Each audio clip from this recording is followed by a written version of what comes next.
buhay at gabay ng magulang ang kailangan. Maaaring may masiselang tema, lengguwahe, karahasan, sexual, horror o droga na hindi angkop sa mga bata.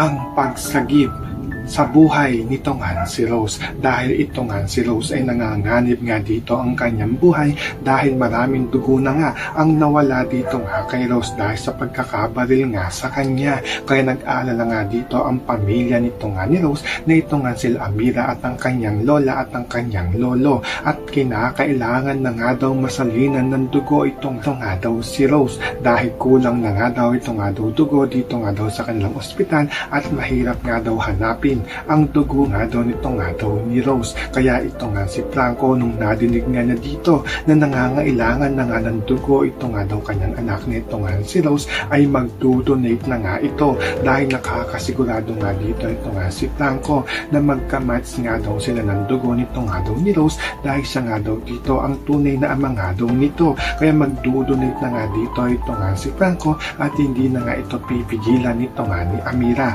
dahil ito na nga daw ang makakatulong dito nga daw kay Rose upang makaligtas nga daw ito. So pakakaabangan nga natin dito ang pag-donate ng dugo nito nga ni Franco dito nga kay Rose. Yan ang ating mga pakakatutukan at pakakaabangan dito nga lang sa Makiling.